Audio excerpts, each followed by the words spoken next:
এই রমজান মাসে আমরা সিয়াম পালন করি। এই রমজান মাসে আমরা সিয়াম পালন করতেছি, এটা ফরজ হিসাবে জানি। কিন্তু এখন রমজান মাসে রোগীর সংখ্যা অনেক বেশি বেড়ে গেছে, এবং এই সমাজে আপনার আল্লাহর সাথে ধোঁকামূলক আচরণও বেড়ে গিয়েছে। সমাজের বাইরে দেখা যাচ্ছে যে আপনার রোজাদারের ভান করে, কিন্তু ঠিকই দেখা যায় হোটেলের পর্দা তুললেই দেখা যায় যে আপনার চলতেছে রমরম ব্যবস্থা। তো যাই হোক, আল্লাহ মালুম, তার হিসাব সে দিবেই। কিন্তু আপনি একজন সুঠম দেহের অধিকারী, সুস্থ সবল, আপনি দেহের সুস্থতা রয়েছে, আল্লাহর কাছে আপনি ভান করছেন। এখনই যদি আপনি মারা যান, তাহলে জবাবটা কি দিবেন? হোটেলওয়ালা কিন্তু দায় নেবে না। হোটেলওয়ালা যদি অপরাধ করে, দিনের বেলা মানুষকে খানা খেয়ানো রমজান মাসে, এটি একটা অপরাধ। রমজানের পবিত্রতা রক্ষা করার জন্য তার একটি দায়িত্ব ছিল, কিন্তু সে এটি করেনি, রক্ষা করে নাই। বিধায় এটা আপনাকে আমাকে বুঝতে হবে যে অন্যান্য ইবাদত যেরকম ফরজ, জাকাতও সেরকম ফরজ। আপনাকে সেই হিসাব অনুযায়ী আপনাকে জাকাত দিতে হবে। তাহলে নামাজের পরই হচ্ছে জাকাত। তাহলে নামাজ আদায় করলেন, জাকাত দিলেন না, কাম হবে? কবরে বা পরপারে দিয়ে আমি আপনি জবাব দেব কি সেই জাকাত আদায় না করার জন্য? আর আল্লাহ তাবারক ওয়া তাআলা তুকাদ্দিমু লিআনফুসিকুম, যা আপনি অগ্রে প্রেরণ করেছেন, যা আপনি আগামী দিনের জন্য পাঠিয়ে দিয়েছেন, অর্থাৎ যেটি আপনি আদায় করেছেন, ওটা তো মূলত নিজের জন্যই, নিজের স্বার্থের জন্যই আপনি সেই কাজটা করেছেন। মিন খায়রিন, যত কল্যাণ আছে, যত ভালো কাজ আছে, যত সৎ কাজ আছে, এগুলি আপনি এই যাকাতের সম্পর্কে তাজিদুহু ইনদাল্লাহ, এইগুলি সব কল্যাণের যেই নেকিগুলি, এই বিনিময়গুলি আল্লাহ তাবারক ওয়া তাআলার কাছে গচ্ছিত আছে, আপনি ওগুলি সেদিন পাবেন। তাহলে এই যাকাত হচ্ছে একটা গুরুত্বপূর্ণ অধ্যায় ইসলামে। প্রত্যেকটি মুসলিম, প্রত্যেকটি ব্যক্তি যাকাতের কাবিল যারা, তাদেরকে এই যাকাতের মাল যে হকদার, তাদের কাছে এটি পৌঁছে দেওয়া।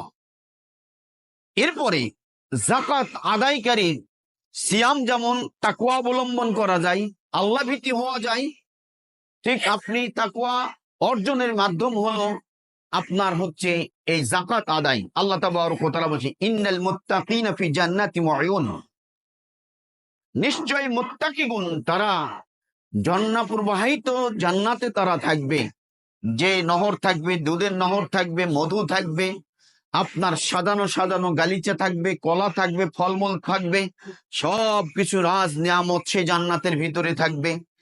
এরপরে শেষ অংশে আল্লাহ তাবারক ওয়া তাআলা বলছেন আয়াতের, ওয়াফি আমওয়ালিহিম হাক্কুল লিসাইলি ওয়াল মাহরুম, আর তাদের মালের ভিতরে, সম্পদের ভিতরে আপনার অধিকার রয়েছে। সাইল, যারা প্রার্থনাকারী, যাওয়া চাই, যারা চেয়ে বেড়ায়, এই সাইলের জন্য কি রয়েছে? অধিকার রয়েছে। ওয়াল মাহরুম, যারা হলো বঞ্চিত, যারা অভাবী, যারা দারিদ্র, যারা এই যাকাতের মাল পাওয়ার যোগ্য, এই সমস্ত ব্যক্তিদের হক ঢুকে আছে।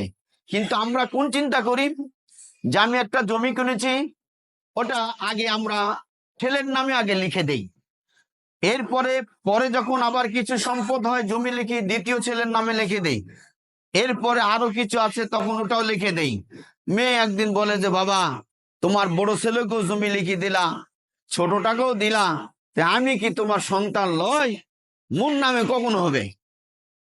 এটাও টেন্ডেন্সি মানুষের ভিতর আছে। মানুষ সম্পদ মরার আগ পর্যন্ত কারো নামে উইল করতে পারবে না, লিখে দিতে পারবে না। এটা হলো মিরাস। সম্পদ আপনি যেভাবে আছে ওইভাবেই থাকবে। ইসলামের শিক্ষা হলো আপনাকে সম্পদ রেখে যেতে হবে। আপনার দাফন কাফনের কাজ সম্পূর্ণ হওয়ার পর যা থাকবে, যার যার হক রয়েছে, সে হক বন্টন করে দিবেন। তাহলে আপনার সম্পদের এই অধিকার। আর আপনার সম্পদের যদি আপনি যাকাতের কাবিল হন, তাহলে আপনার আত্মীয় স্বজন, প্রতিবেশী এবং সমাজের যারা দুস্থ মানুষ আছে, তাদের হক আপনার সম্পদে রয়েছে। এখন আরেকজনকে আপনি টাকা দিতে হবে, এটা কেমন? এটা মনে চাই না। কামলা কাম করলে টাকা দিতে মন চাই, কিন্তু জাকাতের টাকা টকটকা একেবারে তাজা টাকা ব্যাংক থেকে তুলে নিয়ে এসে হিসাব করে আপনি ওই টাকাটি দিয়ে দিবেন, তখন আপনার মনে হচ্ছে কিরে আমি তো ফকির হয়ে যাবো, এতগুলি টাকা বের করে দিচ্ছি। তাহলে এটাকে যদি আপনি এইভাবে মনে করেন তাহলে বোঝা গেল ইবাদত আপনি মনে করেন নাই, অর্থাৎ এই জাকাতকে আপনি ইবাদত হিসাবে ধরতে পারেন নাই।